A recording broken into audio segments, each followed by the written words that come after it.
I'm Aitana. And I'm Pretty. And welcome to the first episode of The Burden Podcast. So, ano bang ganap natin today? Nag-reddit ka ba? Ano? Minsan lang, pag nagko-commute, ganyan. Paano pag-commute? Hindi kasi ako sanay mag-commute. So, yung mga Tomasyan din, ganyan. Yung mga lagi nagko-commute. Nagbabasa ako paano pumunta sa kung saan, ganyan. Ikaw So, ba? yung mga binabasa mo from Tomasians lang? Ikaw? Saan mo nahanap yun? Subreddits? Sa mga ano? Hindi, nalaman ko kasi yung Reddit sa friends ko, ganyan. Kasi nga hindi ako sanay mag-commute. So, doon ako nagbabasa. Wala kang app na pang-commute, like sakay.ph, ganun? Wala. Lahat binibase mo sa Reddit? Oo. Ako kasi ginagamit ko yung Reddit kapag need ko lang ng mga advice. Advice Hindi. Like, pag gusto mo maglabas ng sama ng loob, ganun. Like, nalaman ko talaga siya sa TikTok. Kasi doon ko rin nakikita yung mga confessions. Tapos, syempre, nakaka-intriga yung iba. E di, nagbabasa-basa din ako doon. Sige, basahin ko. Baka nito yung confession mo. Ito lang. Pipila ako ng confession, tapos mag-react tayo. Okay. Ito, sabi ni, sender. Punit na ako. Ay, ano kaya yun? Long post ahead. I got cheated more than 3 times. Ay, Wait ang lang. sakit naman Sayang nun. wala tayong subtitles. Okay. Ang sakit naman nun. Ayoko na. I got cheated more than 3 times. Di ko alam paano ko sisimulan. Pero my partner and I knew each other nung pandemic times, 2019 to 2020. Parehas kaming galing sa long-term relationship. 4 years yung kanya, 6 years naman yung akin. Eh? Hirap naman nun. Okay. We randomly met sa isang lobby na patok na minigame noon, which is Among Us. Imagine, Doon sila nagkakilala? oo daw. Okay. We randomly met sa Among Us. So nagpapatayan kayo, na-in-love kayo? At walang ano dun, di ba? Wala namang avatar. Okay. Don't judge. Tama. Imagine, million yung players, nakapasa ko sa lobby nilang magkakaibigan. Na-invite ako sa Discord server nila. May Discord. It must be fate. Okay. So, na-invite ako sa Discord server nila. We do chats and share stories for months until naging kami nung 2021. Wow.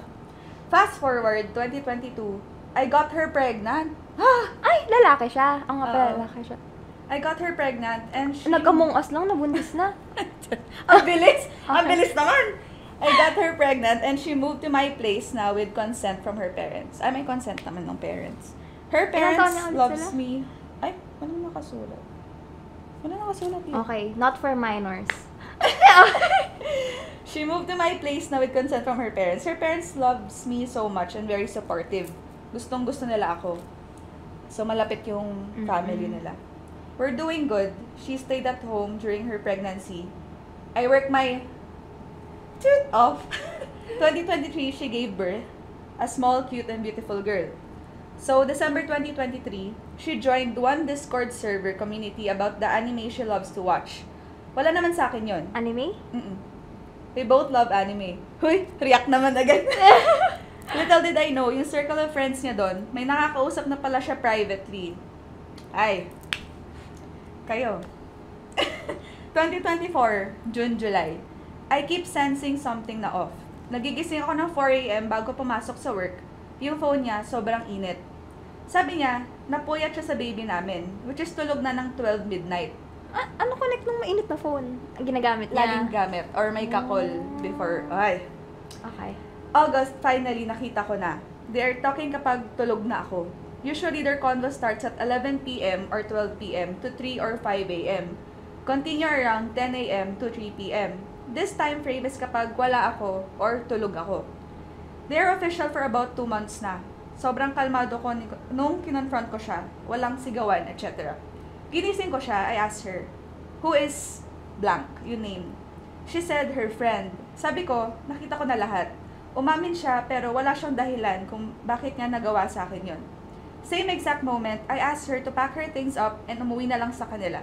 We have agreement naman na nung una pa lang na kapag may cheating, ayawan na agad.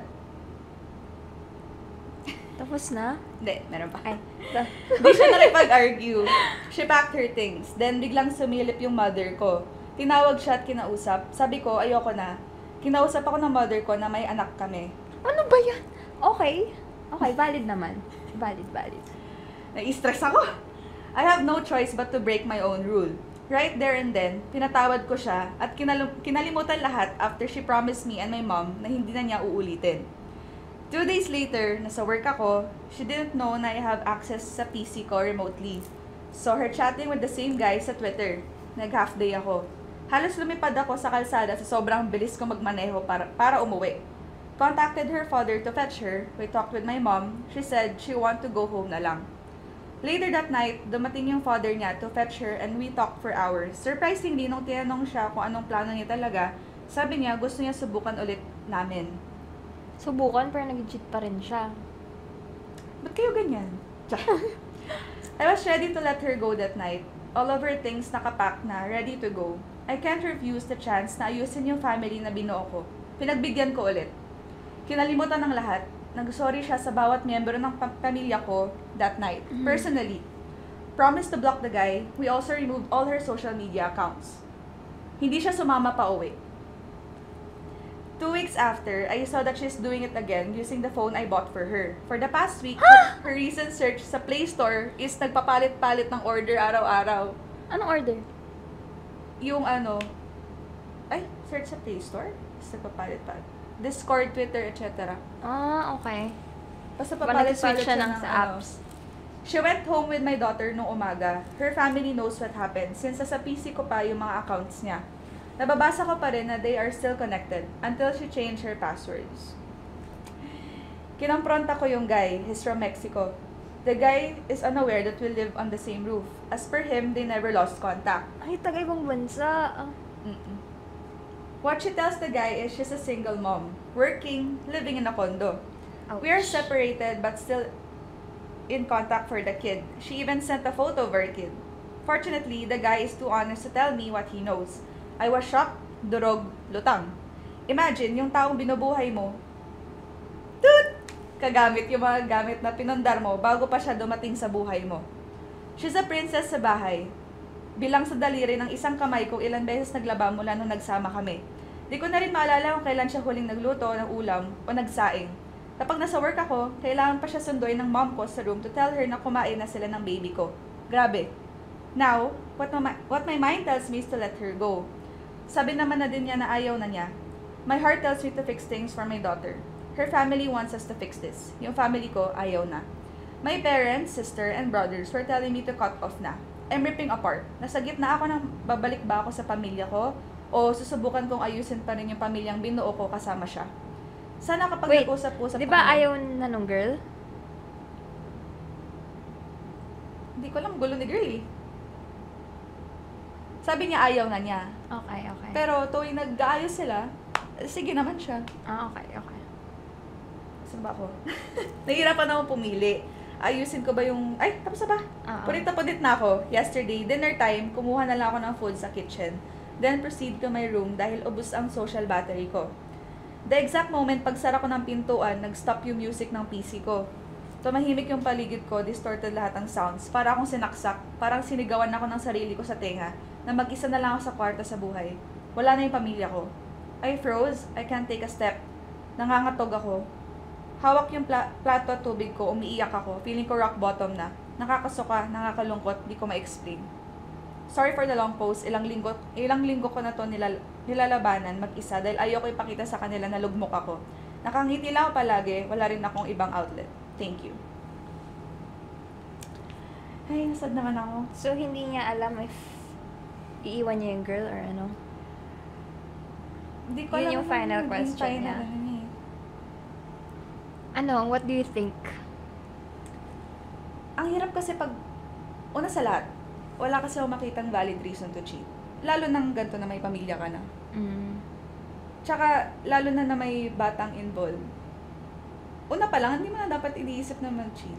Tsaka, hindi ko rin kasi masisisi yung mga parents na nag-choose na mag-stay Stay together sila. para Oo. sa bata. Pero at the same time kasi, may mga kakilala kasi ako na kaedad na natin, ganyan. Oo. Pero yung magulang is ganun yung ginawa. Hindi na nila mahal isa't isa, pero Naghiwalay na sila. nagstay for Nagstay yung anak nga.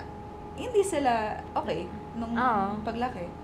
So for me kung may cheating na involved, kahit may anak na ganyan, huwag niyo nang pahirapan palalo yung bata. Like, maghiwalay na kayo agad. Ewan ko. Ayoko kasi sa mga cheater, guys. Galit na galit ako sa mga ganyan. Pag may karelasyon na kayo, huwag na kayong maghanap pa ng iba. Or, if hindi na kayo masaya, hindi nyo na mahal yung tao, iwan nyo na kasi hindi nyo lang sinasaktan yung tao. Parang, ano ba? Dinedeprive nyo rin na mahanap nila yung taong para sa kanila. Tsaka naawa rin ako sa anak nila. Real. Ikaw, anong say mo dun? Ako kasi may experience na ako na sa cheating. Ay! Pero kasi, counted ba yun ng bata ko pa nun? Pero alam ko yung emotional turmoil niya sa isang tao. Lalo na, kahit bata pa lang ako nun. Feeling What wala naman more sa pa? edad yun. Kasi may trust pa rin dun eh. Masakit pa rin siya. What more pa, di ba, kung may pamilya ka na, ganyan. Parang hindi rin talaga fair. Parang, lalo na dun sa guy, Oo. parang gets ko kung bakit siya torn magstay. Kasi syempre, mahal niya, tapos yun din yung gusto ng parents niya. Pero, for me, what makes it easy to leave is yung pride mo rin na kung ano yung deserve mo. Oo. Kasi, alam mo yun eh, parang sinasabi na ng lahat sa paligid mo na ano eh. Hindi na dapat, pero... Oo eh. Na iwan mo na, ganyan. And ayaw na nung girl eh. Parang pipilit mo pa yung sarili mo sa sitwasyon na feeling mo hindi ka naman welcome or belong. Hindi rin kasi Sa natin pwedeng, relationship. hindi rin natin pwedeng i-judge yung guy. Kasi syempre, pag mahal mo talaga yung tao, di ba? Mahirap umalis talaga. Oo. Lalo na pag mahal mo, parang feeling mo talaga, there's this small hope na baka pwede pang ayusin. Pero kasi for me, once na mag-cheat ka, kahit anong sorry sa'yo, uulit at uulitin nila yan. Kasi pumasok na sa thought nila yun eh. So, ibig sabihin, una pa lang, hindi ka na nila mahal. Like, hindi ka na niya mahal. Yung moment pa lang na pumasok na yung idea, ay, mag-cheat ako, ganyan. Ibig sabihin, hindi mo talaga mahal yung partner. Pero do you believe na cheaters will always be cheaters? Uy! Controversy is... The best policy! For me ha, alam ko marami hindi mag-agree. Pero once na mag-cheat, oo. May tendency palagi na mag-cheat ulit yan. Kasi, ako kasi yung tipong tao na, kung may ginawa ka sa akin na alam ko sa sarili ko, hindi ko magagawa sa'yo, iiwan na kita. Bakit ganun ka klaseng tao? So, once na mag-cheat ka sa akin, alam kong uulitin mo yun. Ganun yung mindset ko. Kaya once na mag-cheat, babay na. Ganun na agad dapat. Mahal ko sarili ko eh. Ganun. Ganun yung pag-iisip ko. Pero hindi ko rin naman judge yung mga taong super magmahal na feeling nila babalik pa yung taong mahal nila before pa sila nag-cheat. So, hindi rin natin pwede i-judge yung mga taong laging parang nag-accept ng apology after cheating. Pero kasi, you can say na that love is right for you kapag natutunan mo na rin mahalin yung sarili mo eh. Like, mahal mo siya, pero may mahal ka pa rin sarili mo. Kasi hindi na healthy kapag puro siya lang eh. Pero for me, hindi ako naniniwala sa cheaters will always be cheaters. Kahit known ako to be like, sobrang hateful sa mga cheaters, may part sa akin na naniniwalang kaya nila magbago. Pero not necessarily sa same person. Siguro kaya nila magbago sa iba. Pero kung nag-cheat ka na sa same person na yun, tapos pinakita mo sa kanya na kaya mo siyang patawarin, feeling ko, kaya niyang ulitin yung mistake niya na yun. Hey! Move on na tayo sa next Reddit post. Okay, for the next post, 50-50 sa dates. I just experienced a double date with my friend. By the way, I'm 28, female. Nung bayaran na ng bill, split kami ng boyfriend ko. Pero yung boyfriend ng friend ko, sumagot ng bill nila, which is their setup ever since. Though I respect kung ano man ang view ng bawat tao, of which my friend believes na dapat may provider mindset ang guy, aka sagot lahat ng bills, napapa-question ako sarili kong view if tama ba na if I can afford, since may work naman ako, edi I can contribute naman at hindi maging in a way pabigat sa partner ko. Any sentiments on this? 50-50 sa dates. For me, this is purely situational. Feeling ko depende talaga siya sa dynamic ng Kasi, couple. let's say first date. First date, usually, I'm not saying all the time, pero mostly, pag first date, usually ang guy ang nag-o-offer. Or kung sino nag-aya. Oo.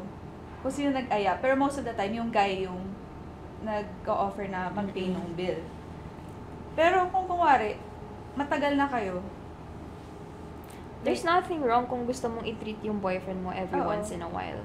for me kasi kunwari, matagal naman na kayo, tapos kunwari working na rin, okay sa akin yung 50-50. Hindi mo kailangang akuin lahat. Kasi, most of all, pares naman na kayong working adults. Or pares kayong may income, ganyan. Okay lang yung 50-50. Or kung, kunwari mag-date tayo ngayon. Ako muna, ganyan. Tapos sa next date, ikaw, mag-offer ka na ikaw naman. Ganon. Depende talaga sa tao. I don't think may tama or mali naman. Pero kung nababother ka na 50-50, ganyan, I think it's something na you should talk about with your partner. Hindi mo dapat tiyatanong yung ibang tao. Kasi syempre, yung mga kausap mo, most likely, iba rin setup nila with their partners. So, it's something na kailangan mo pag-usapan with your partner. Lalo na kung matagal na kayo. For sure naman, comfortable na kayong pag-usapan yung mga ganyang bagay. Feeling ko din sa post na to, based on this post, parang wala naman siyang problem din sa 50-50. Pero, gets ko kung saan pumapasok na nako-question niya yung setup nila. Kasi, hindi din, parang natural din sa mga couples na minsan nako-compare natin. Tapos sabi nga dito, diba, hindi maging in a way pabigat sa partner ko. Parang masakit din yung thought na, syempre, parang pumapasok talaga tayo sa thinking na gusto natin maging convenient for them. Kasi may nabasa ako sa TikTok. Matulak. Sabi niya, ano yun? Love is not to be convenient for them, pero to love you even when it's inconvenient. Tagalog mo yan ngayon.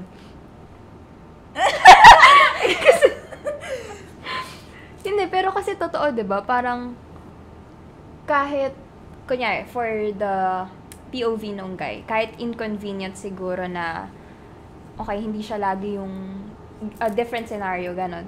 Yung guy, hindi siya laging nag-give, kahit medyo inconvenience siya in a sense, tas love pa rin siya nung girl, ganon. Pero, in a sense na kung lagi mo lang i-make yourself available for that guy, tas parang ginagawa mo lang maging convenient for him, parang it's not fair then for you. Parang sa long run, mapapagod ka din. Parang gusto mo makipag 50-50, parang hindi buo loob mo na.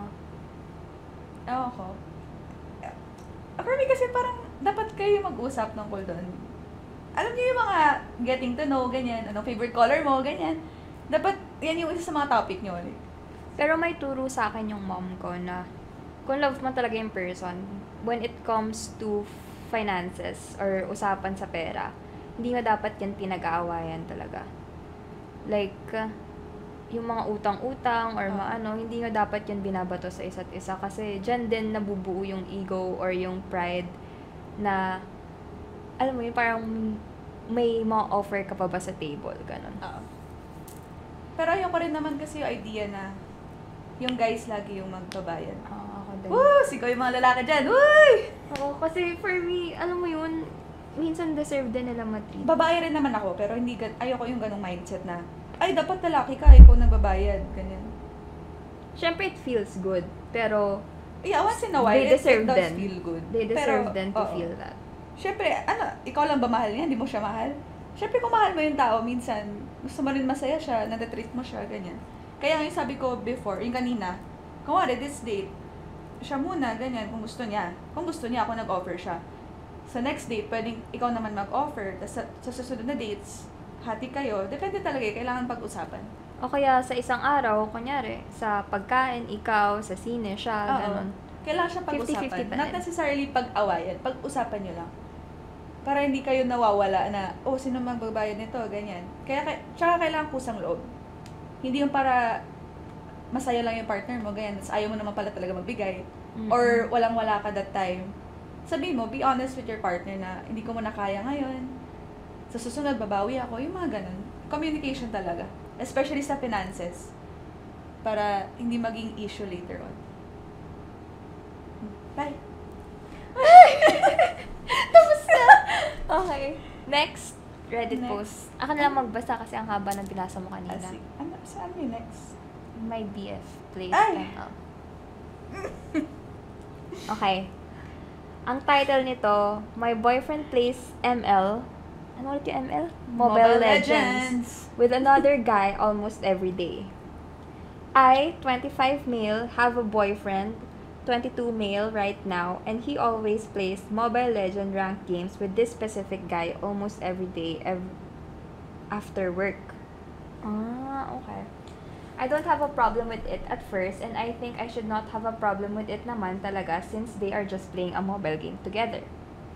For context, the guy has been my boyfriend's friend since 2019 or 2020, years before he even met me. We met just last year, 2023. They were very active on Mobile Legends before, that's where they became friends. So matagal na silang magkaibigan. Before pa naging sila. They were actually a group of 3 before, but right now, he is still in communication with this specific guy only. They don't have any communication now with other guy who was also part of the ML group before.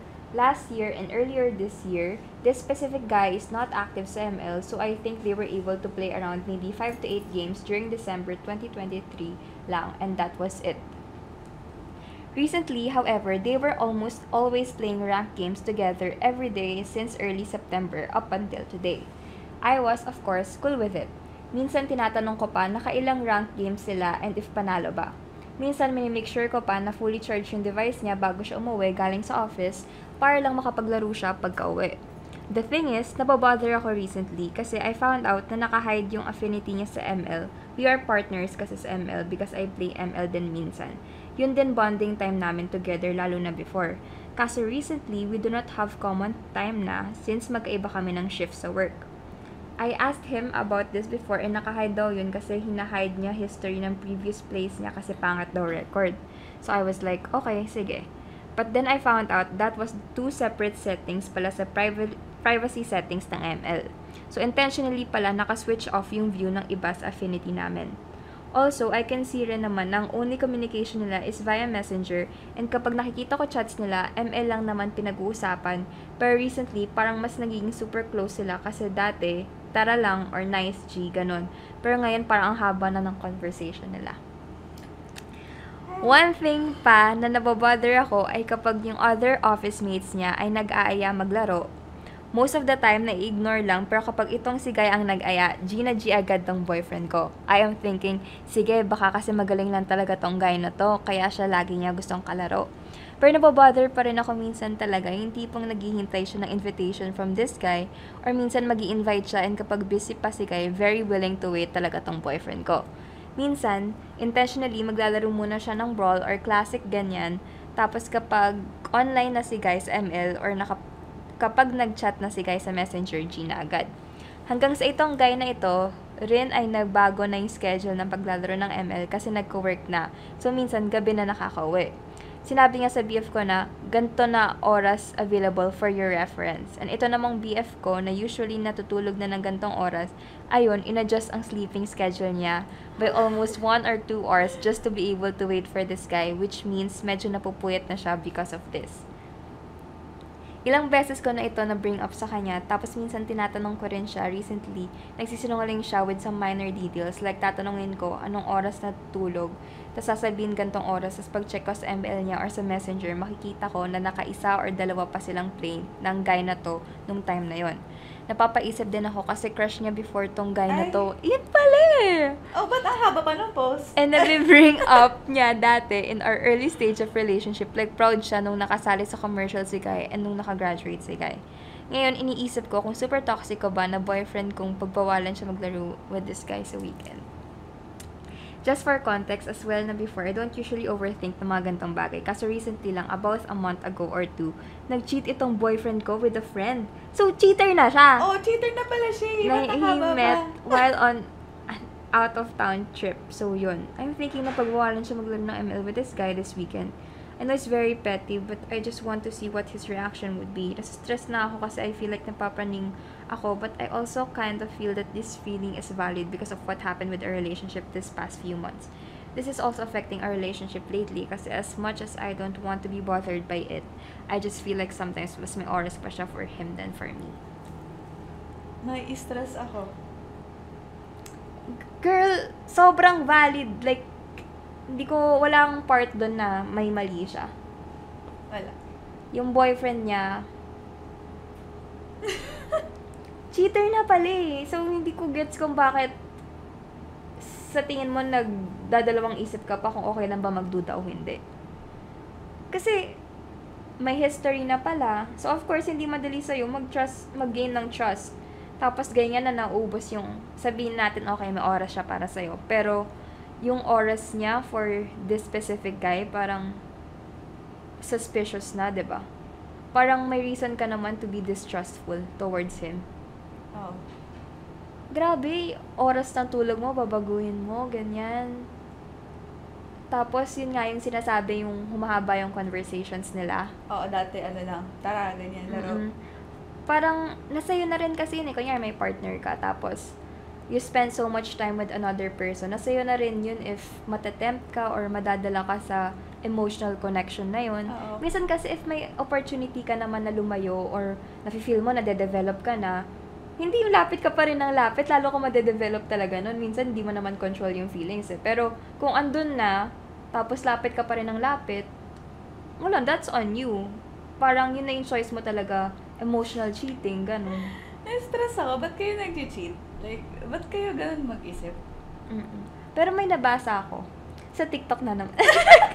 May nabasa ako na, syempre, alam naman natin lahat na sa mga cheating, parang it reflects them, 'di ba? Hindi sa atin 'yun eh. Always, yeah. Sila yun. Kaya sabi ko kanina, once, ito kasi yung relationship, yung dynamics kasi nila, yung sagot ko kanina na, once na mag-cheat, may tendency talaga yan. Kasi, hindi lang yung mismong act of cheating yung issue here. It's the trust. Once na ma-break na yung trust sa relationship, huwag yun ang i-expect na babalik kayo sa dati, 100%. Oo, at hindi ganun kabilis yun. Oo.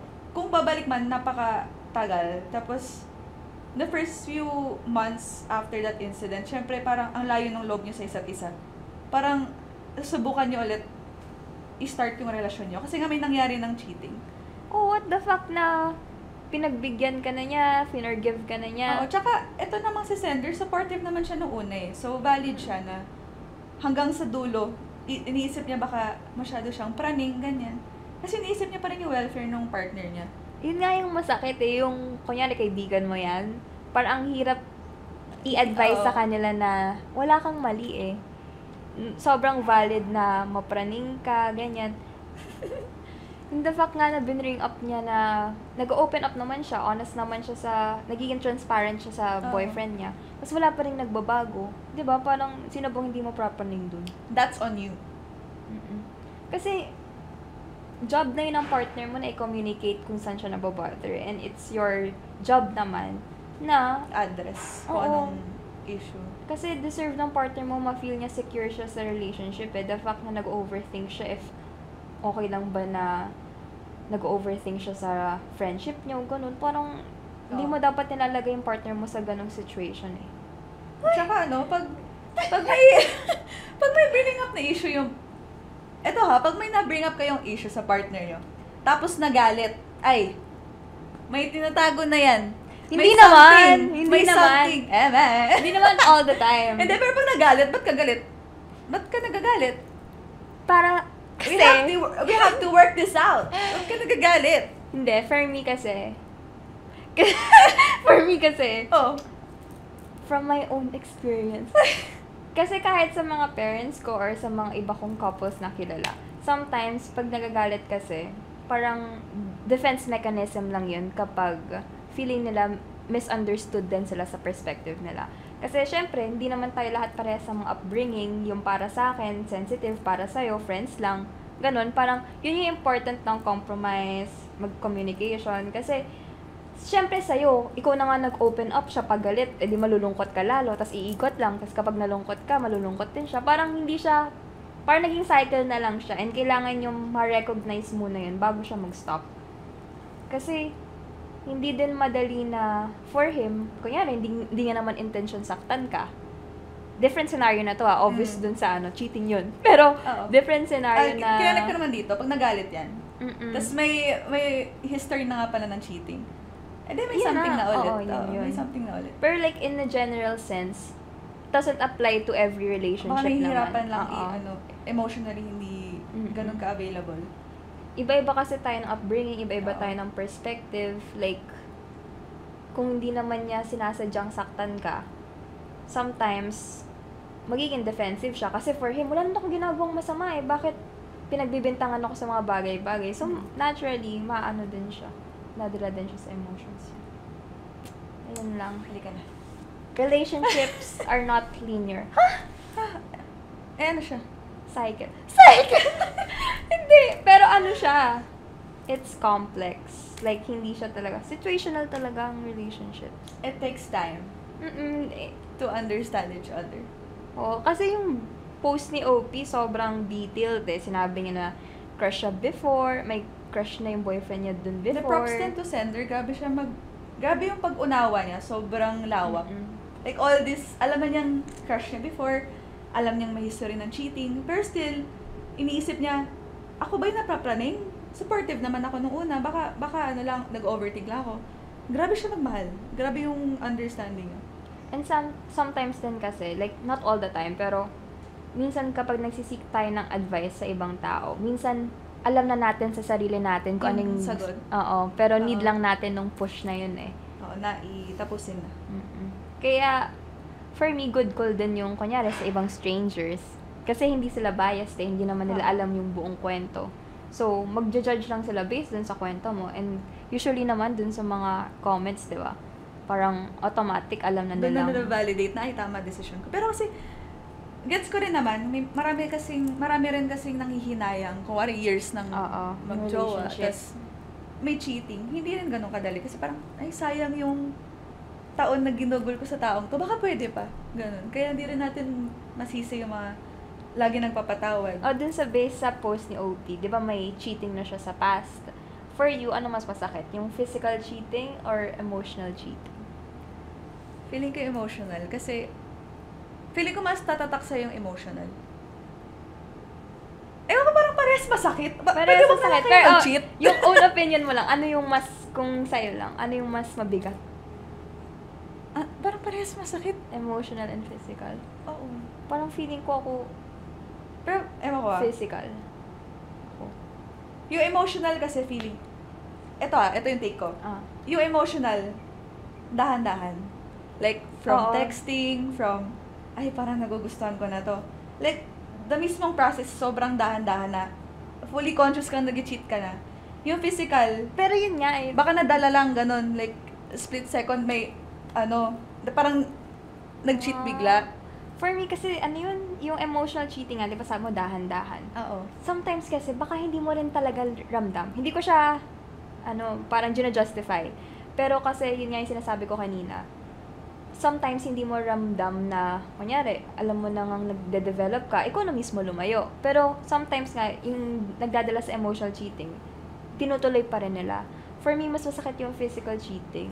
Ako lang, opinion ko Feeling ko lang. kasi, final na nung emotional is physical. Feeling ko parang siya, process. At pero yun yung madalas yun din yung call ng mga couples na may nag-cheat. 'Di ba laging Pero tinatanong? hindi ko rin matimbang parang parehas masakit for me. 'Di ba lagi may mga pag nag-cheat na couples like physical, tatanungin nila, "Oh, mahal mo?" Tapos kapag sinagot nilang hindi, nagsistay pa rin sila together kasi wala namang emotional involved. Walang eh. emotional attachment kasi. Pero kasi ang bigat kasi ng physical for me. The fact na nadala ka sa temptation na yun, like kunyari, Yun yung sinasabi inuman. ko, yun yung sinasabi ko, may mga tao kasing, ay wala ako sa wisyo nun, hindi ko siya mahal, nadala lang kami. Hindi eh. Pero Hindi ayoko yun ayoko yung ganung Oo. reasoning, hindi Hindi valid siya. sa akin yun. Kahit lasing ka pa, hindi valid sa akin yun. Hindi natin, the fact, ayun yung nabasa ko sa TikTok ko pala, nakalimutan Si ko TikToker kanina. naman.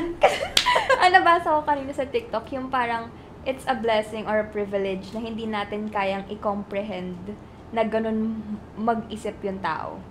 Na yung mga choices nila sobrang, kunyari, cheating, ganyan. The fact na hindi natin makomprehend kung bakit nila ginawa yun, parang privilege na sa atin yun. Kasi, sabihin, may emotional intelligence tayo to understand na may consequences talaga yung cheating. Pero bottom line talaga, parehas masakit. Ako lang, for me, physical. Mas masakit yung physical para sa'yo. Masakit parehas, pero yung physical kasi yung parang super nakaka-disappoint. Nakita mo na. Oo. Oo. Kasi Nakikita ako mo hindi ko talaga. sinasabing justify ko nga. Pero madami din factors yung emotional cheating na hindi ko talaga justify. Pero like, yung mga walang time for you, walang ano. So, nagsisik sila for other people. Yung ganong company, which is bad. Pero yun nga, hindi sila actively nagsisik na, maghahanap ako ng someone na na pagpapalit. Minsan, naghahanap lang sila ng kaibigan, tapos yung kaibigan na yun, nafa-fall sila. Dun yung emotional cheating. It's still bad, pero for me, parang, mas natural siya compared dun sa physical na on the spot mo lang ginawa, tapos, parang, Hindi ko matimbang eh. Kasi, for me sa pag-iintindi ko, pag may emotional cheating na, mag-lead na rin sa physical. Or pag may nagka-physical cheating na, magiging emotionally attached na rin sila sa isa't isa. Kaya, hirap na rin ako magpatawad pag may cheating nang nangyari. Parang, yun na talaga. Kasi lagi mong maaalala yun eh. Kaya yung trust parang nawawala na rin. And pag nawala na yung trust, eventually yung love naman yung mawawala. So parang ang hirap talagang bigyan ng second chance pag gano'n. Hindi ka na. grabe, first episode pa lang, ang bigat na Mag-walk out na ako. Ayoko na, ang sakit.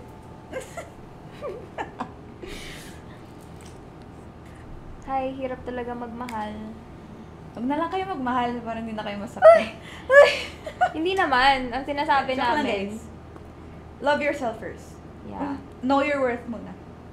And based sa mga nakuha natin sa Reddit ngayon, like, wala eh. Iba, ang saya lang isip. Ang saya? Walang tama or mali sa love. Pero the moment na feeling nyo, wala na yung respeto, ganyan. It's up to you na kung hanggang saan yung feeling yung deserve nyo. Kung hindi, feeling nyo, wala na talaga. End yun na. And it's weird lang na, na i-process sa atin na iba-iba talaga yung pinagdadaanan ng tao sa relationship. Like, pag may nakita kang mag-jowa, hindi mo alam kung may nag-cheat na ba sa kanila. Hindi mo alam yung kwento kung nila. kakamit lang ba nila. Parang ang sarap lang sa mind na makakita ka ng taong in love, tapos hindi mo alam yung pinagdadaanan nila. So, you don't judge. Like, hindi perfect sa social media. Pag may nakita kang perfect na couple, not necessarily it means na wala silang problema. Ayan. Like, kunyari, dun sa 50-50 sa dates, diba? As simple as that, minsan in-overthink pa rin yun ng mga partners. Like, iba-iba man yung weight ng problem sa relationship, valid pa rin sila. And it's good na may Reddit na platform na nakakapag-share yung mga tao ng ganung. Kasi pag strangers kasi both sides kino-consider. Yeah, it's the end of our episode. Yeah, I think that's all for today. Stay tuned, guys, for next episode. Thank Naman you for kayang listening. pag-uusapan. Bye! Bye! Bye!